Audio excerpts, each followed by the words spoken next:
Family is supposed to be forever, right? The ones who hold your hand when everything falls apart. The ones who never walk away. I used to believe that too. My name is Brenda Wilkins. Not too long ago, I lost my husband Gary to heart disease. Now it is just me and my 9-year-old daughter Tracy. My heart was in pieces, and that is when my family stepped in. My parents, my older sister Denise, and her husband Keith. They said I needed fresh air, so they planned a weekend cabin trip in the Rocky Mountains. No cell service, no distractions. Just family and nature to help us heal. It felt like they cared. Until one morning I woke up to complete silence. The cars were gone. The tents were gone. The coolers, the gear, the food, the people, all gone. No signal. No help. Only our small tent remained, and one folding table with a single mug sitting on it like someone had just stepped out for a second. Tracy's voice was tiny. "Mom, where is everyone?" My head was spinning. I told her maybe they went for supplies, but the words felt empty even as I said them. We checked the table. Under a rock was a folded note. Plain paper, torn from a notepad. My sister's handwriting. "This is the only way." It did not sink in right away. The words looked almost kind, but they carried a cold emptiness behind them. I folded the note slowly. Tracy's eyes were huge. "Mom, did they?" I pulled her close before she could finish. "We will be okay, sweetheart." I held her tight like my arms could block out the truth. But inside, something snapped. They left us here. In the mountains, no phone, no food.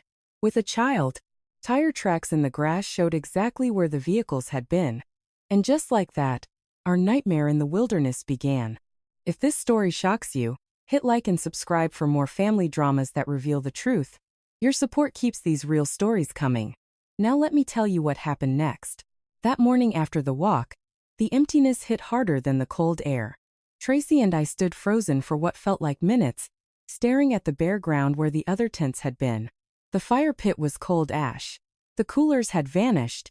Even the chairs were gone. I forced myself to move, checking every inch of the site. Nothing.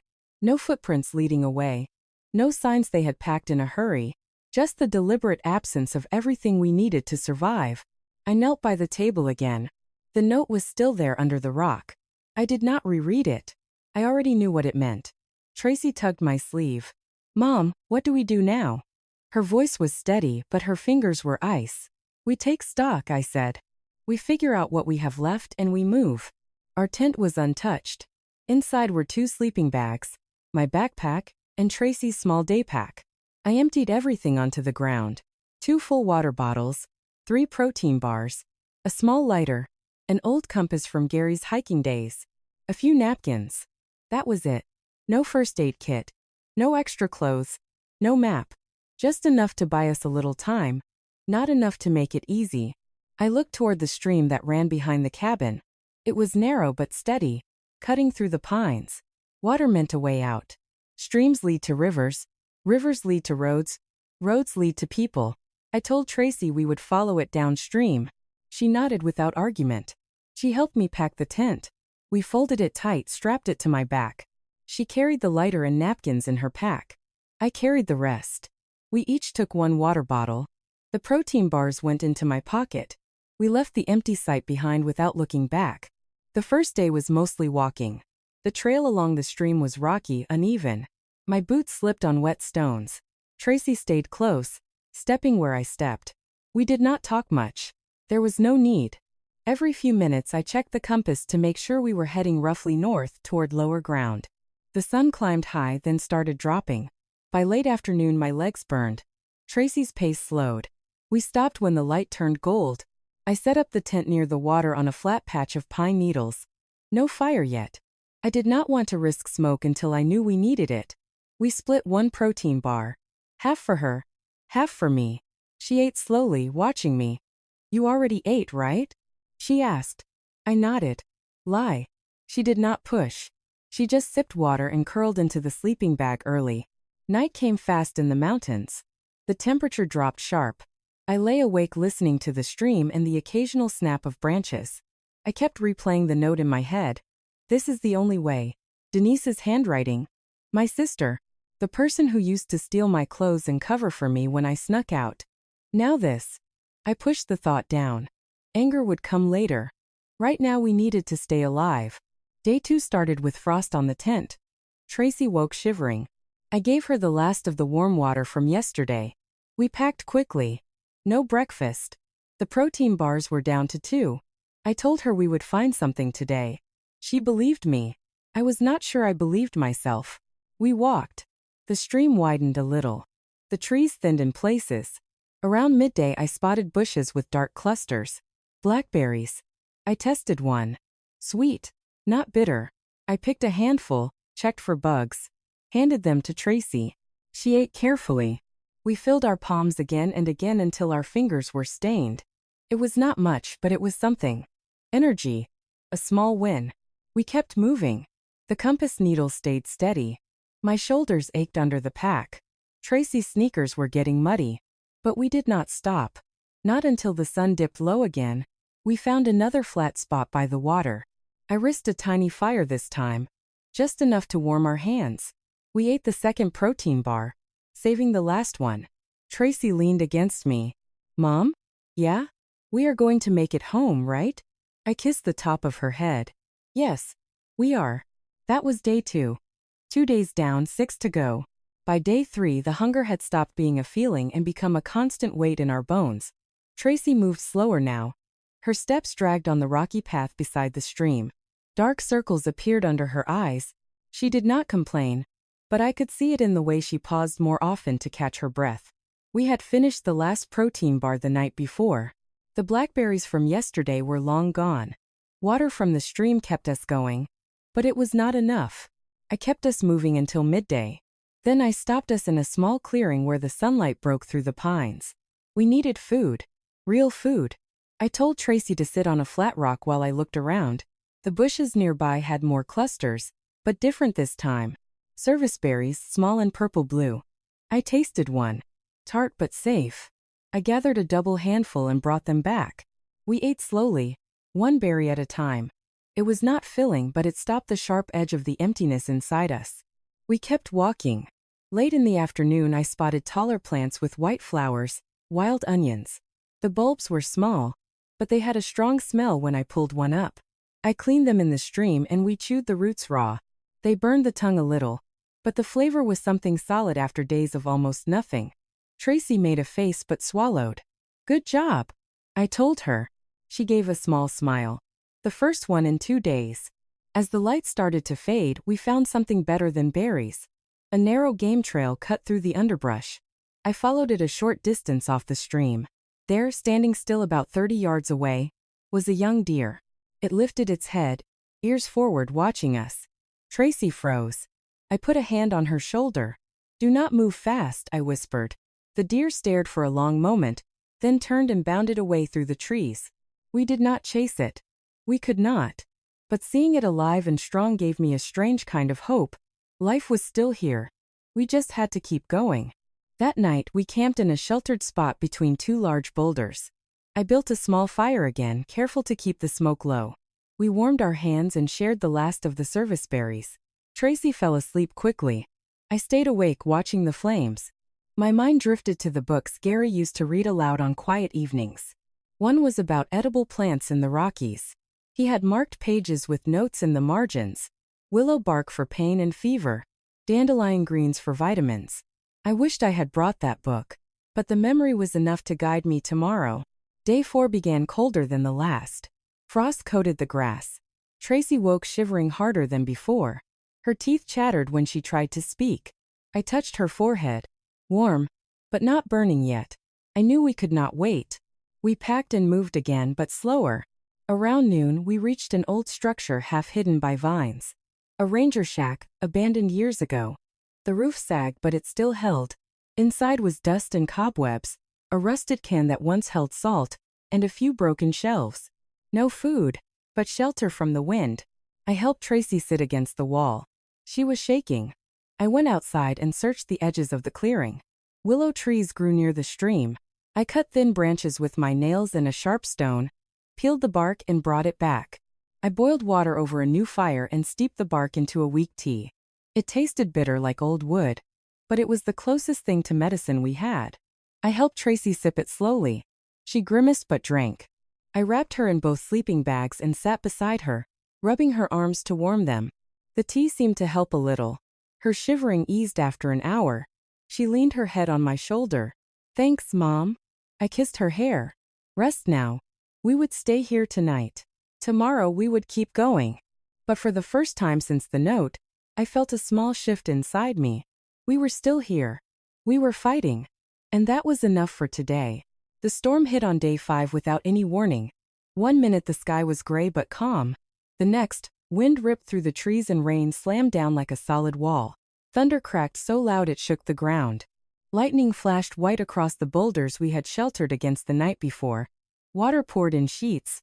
The stream rose fast, turning brown and angry. I grabbed Tracy and pulled her deeper into the overhang of the rocks. We pressed our backs against the stone. The wind howled, tearing at our clothes. Rain soaked through everything in seconds. I wrapped both sleeping bags around us as tight as I could. They were already damp from the night, but they were all we had. Tracy buried her face against my chest. Her body trembled, not just from cold now but from the sheer force of the storm. I started talking to drown out the noise. Anything to keep her calm. I told her the story of the little fox who outsmarted the bear in the old picture book Gary used to read to her. Then I switched to memories. The time we went to the county fair, and she won a stuffed turtle by throwing rings. The way Gary pretended to be scared of the Ferris wheel just to make her laugh. I hummed the jingle from the cereal commercial she loved when she was smaller. Over and over. Anything that kept her mind off the thunder. Somewhere in the middle of it all, between one crash of lightning and the next, I thought I heard his voice, clear as if he were sitting right beside us. You've got this, Brenda. You know what to do. It was not real. I knew it was not real. Exhaustion and grief playing tricks. But it felt so solid in that moment. I closed my eyes and let it steady me. If Gary believed we could make it, then we would. The storm lasted hours. When it finally eased, the rain slowed to a steady drizzle. The wind dropped. Night had fallen without us noticing. We were soaked to the skin. I checked Tracy.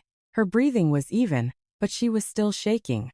I rubbed her arms and legs until warmth started coming back. We stayed huddled under the rocks until dawn. Day 6 broke clear and cold. The stream had swollen but was starting to settle. Sunlight filtered through wet branches, turning everything sharp and bright. Tracy woke slowly. The worst of the chills had passed. She sat up and looked around. The world looked different after the storm. Cleaner somehow. Sharper. I went out to look for anything we could eat. The rain had knocked down more berries from higher branches. I found a patch of thimbleberries, soft and red. They tasted milder than the others. I brought back as many as I could carry in my shirt. Tracy ate them one by one. Color returned to her cheeks. She even managed a real smile when she said they tasted like candy. We packed up and kept following the stream. My muscles screamed with every step. Knees ached, shoulders burned under the weight of the tent. But something had changed inside me overnight. The fear that had been there since the note was still present, but it had company now. Anger. Clean, sharp anger. Not at the storm. Not at the hunger. At them. At Denise for writing those words. At Keith for driving away. At my parents for going along with it. They thought we would not come back. They were wrong. I started repeating it under my breath with every step. We will survive. They will pay. Tracy did not hear me. Or if she did, she did not ask. She just kept walking beside me, small hand in mine when the path got rough. By late afternoon we had covered more ground than the day before. The stream was wider now, the trees less dense. We found a dry spot under a large pine and set up camp again. I built a better fire this time, using dry needles from under the tree. The warmth felt like a gift. Tracy leaned against me while the flames crackled. We shared the last handful of thimbleberries. She fell asleep with her head on my lap. I stared into the fire. The anger had settled into something steady. A promise. We were not just surviving anymore. We were coming home. And when we did, everything would change. On day 7 the air felt different. Lighter. Cleaner after the rain. Tracy was moving slower than ever. Her legs trembled with each step. She had not said much since the storm passed. I kept glancing back to make sure she was still right behind me. She was. Always. Mid-morning I caught it. A thin line of smoke rising above the tree line ahead. Not thick like a forest fire. Thin. Controlled. Someone was out there. My heart jumped. I stopped and pointed. Tracy squinted. "Is that real?" she asked. I nodded. "It has to be." We changed directions slightly, heading straight toward the smoke. The stream curved away, but we left it behind. Branches slapped at my face as we pushed through thicker undergrowth. My knees buckled twice. I caught myself on tree trunks. Tracy stumbled once. I turned and knelt. "Come here." I lifted her onto my back, securing her with the straps from my pack. She was light. Too light. Her arms wrapped around my neck. I could feel her heartbeat against my spine. "Do you trust me?" I asked. "Always," she whispered. I walked. Every step felt heavier. The ground rose in small ridges. Sweat stung my eyes. My breath came in short bursts. But the smoke grew closer, thicker. I could smell wood burning now. Real wood. Not just imagination. Around late afternoon, I broke through a line of pines. There, in a small clearing, was a man in camouflage. He had a rifle slung over his shoulder and a small fire going. He looked up when he heard us. His face went from surprise to concern in a second. "You okay?" he called. I lowered Tracy to the ground carefully. She leaned against me. "We have been out here for days," I said. "My family left us. No food. No phone." He stood up fast. "Left you?" He looked at Tracy, then back at me. "Sit. Sit right now." He gave us water from his canteen. Real clean water. Then he pulled out energy bars from his pack. "Eat slow," he said. I handed one to Tracy first. She took small bites. The man radioed someone. His voice was calm but urgent. He told them our location. Said, 2 people, mother and child, in bad shape. Need evac. We waited. The sun dropped lower. Tracy rested her head on my lap. The hunter kept the fire going and talked quietly. He was out for elk. Had been for a week. He did not ask too many questions. Just enough to know we were safe now. Night fell. A helicopter sound came first. Distant then louder. Lights swept the trees. It hovered above the clearing. A rope dropped. 2 rescuers came down. They checked us quickly. Tracy first. Then me. They wrapped us in thermal blankets. Loaded us onto the litter. The hunter waved as we lifted off. "Thank you." I called down. He just nodded. The flight was short. Lights of Denver appeared below. We landed on the hospital roof. Medics rushed us inside. Warm halls, bright lights, antiseptic smell. They took Tracy to pediatrics. I followed on a gurney. Doctors checked vitals. IVs went in. Blankets piled on. Someone asked questions. I answered what I could. My voice sounded far away. Tracy was in the bed next to mine later that night. She slept under white sheets. Monitors beeped softly. I watched her chest rise and fall. We had made it. We were safe. Warm. Fed. Alive. But as the drugs pulled me toward sleep, the note flashed in my mind again. "This is the only way." My sister's words. The people who were supposed to protect us had tried to erase us. The nightmare in the mountains was over. A different one was just beginning. At the hospital in Denver, everything moved fast. Nurses came and went. Doctors ran tests. Tracy slept most of the time under heavy blankets. I answered questions about what we ate, how long we were out there, any injuries. They gave us antibiotics and fluids. By the second day, we were both stable enough to sit up and talk. That afternoon, a man in a dark suit walked into the room. He carried a tablet and a badge clipped to his lapel. "Mrs. Wilkins?" he said. I nodded. "Special Agent Victor Hale, FBI. We need to talk about what happened in the mountains." He pulled up a chair. He showed me a photo on his tablet. The note. My sister's handwriting clear on the screen. "This is the only way." He explained they had received an anonymous tip after the rescue chopper reported our condition. The tip included a scanned copy of the note someone had photographed before we left the site. The FBI had already opened a file on potential fraud and endangerment. He turned the screen again. "This is a petition filed in Denver County Court.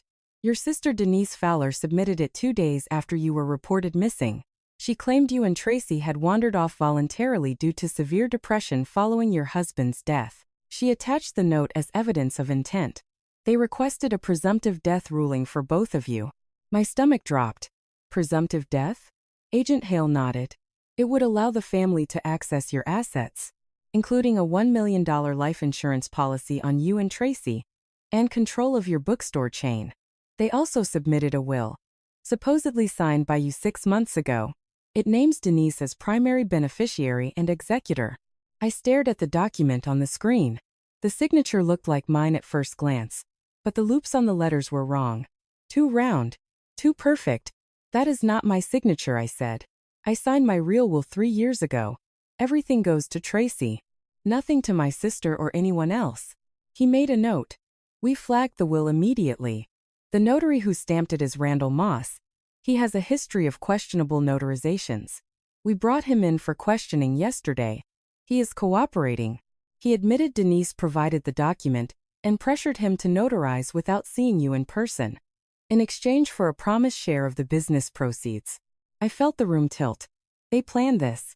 The no-service area, the short trip, the note, filing papers while we were still out there. Agent Hale leaned forward. Exactly. They moved fast. Bank accounts accessed. LLC documents altered. Home title transfer attempted. But you came back on day 8. That stopped the clock on the presumptive ruling. There was a knock. A nurse stepped in. Your brother-in-law is on the phone. He insists on speaking to you. I looked at Agent Hale. He nodded. Put it on speaker. Keith's voice came through. Brenda? I am so sorry. I did not want this. Denise convinced me it was the only way to help the family. She said you were not stable, that the money would secure everyone, including Derek. But when the news hit about the rescue, I could not stay quiet. I told the FBI everything. The planning, the drive back, the forged papers. I have copies of texts, emails. I will testify. I did not respond right away. Tracy stirred in her bed. I looked at her sleeping face, then back at the phone. Why now? I asked. Because I have a son, he said. Derek. And I realized what we almost did to Tracy. I cannot live with that. Agent Hale ended the call. He will be formally interviewed tomorrow. We are building the case. Conspiracy to commit insurance fraud, forgery, endangering a minor. We need your full statement. Any messages from Denise?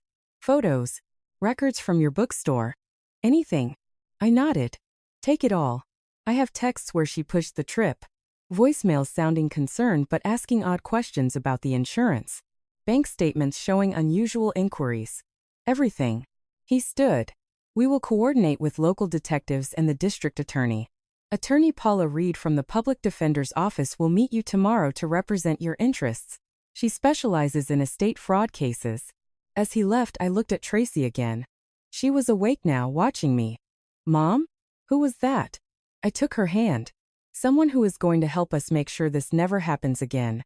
She squeezed back. Good. The real fight was starting. And this time we were not alone in the mountains. We had evidence. We had witnesses. We had the law. Weeks later at the Denver County Court, the air in the conference room felt thick. Venetian blinds sliced the afternoon light into thin stripes across the table. Bottles of water sat untouched in front of everyone. I sat on one side with attorney Paula Reed. She had a thick folder open in front of her. Across from us were Denise, Keith, my mother Marlene Brooks, and my father Howard Brooks. They looked smaller somehow. Tired. Denise kept her chin up, lips pressed tight. Keith stared at the table. My parents avoided my eyes. Paula Reed spoke first. Calm. Precise. The Denver County Court received a petition from Denise Fowler declaring Brenda Wilkins and her daughter Tracy presumed dead, accompanied by a handwritten note submitted as evidence that Brenda had wandered off voluntarily. Also filed were insurance claims for $1 million and a forged will transferring assets and business ownership of the bookstore chain. Denise shifted in her seat. We followed procedure. The note looked like a goodbye. We thought she gave up. With her 9-year-old daughter. Her voice cracked on the last word, but it sounded practiced. I looked straight at her. And none of you found that strange? A mother leaving her child in the mountains? No search. No call to rangers. Just paperwork filed in record time. Keith cleared his throat. I tried to stop it. I told Denise we should wait. But she said the courts needed action fast. That the money would help everyone, including Derek. He glanced at his wife. She did not look back. Paula slid a page across the table. The signature on the new will does not match Brenda's. We have submitted it for forensic analysis. The notary, Randall Moss, is under federal review. He has already provided a sworn statement. He notarized the document without Brenda present, based on papers delivered by Denise, in exchange for a cut of the proceeds. My mother finally spoke. We were scared. You were not yourself after Gary. Posting sad things online. Talking about how empty everything felt. We thought we were helping. Helping by declaring us dead? I asked. By trying to take the stores Gary and I built? By leaving Tracy to starve? Howard rubbed his hands together. We did not want to hurt you. The insurance money. The business. It could have fixed things. Paula closed her folder. The FBI already has the file open. Conspiracy to commit insurance fraud. Document forgery.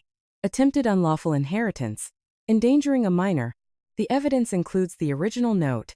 Banking logs showing access attempts. Emails between Denise and Randall Moss. And Keith's recorded statement. Denise's knuckles went white around her water bottle. This is a misunderstanding. We were grieving too. Keith shook his head. No. It was not grief. It was greed. I went along with it. I drove the cars away. I helped pack everything so it looked clean. But I could not sleep after the news broke. I turned over my phone. Texts, photos, everything. The room went quiet. Paula looked at the prosecutor standing by the door. We are coordinating with King County detectives and the Bureau. Temporary protection orders on all assets have been filed. Any changes initiated by the petitioners are now null. I stood up. I did not need to say more. Paula placed a hand on my arm. We will see you at the preliminary hearing next month.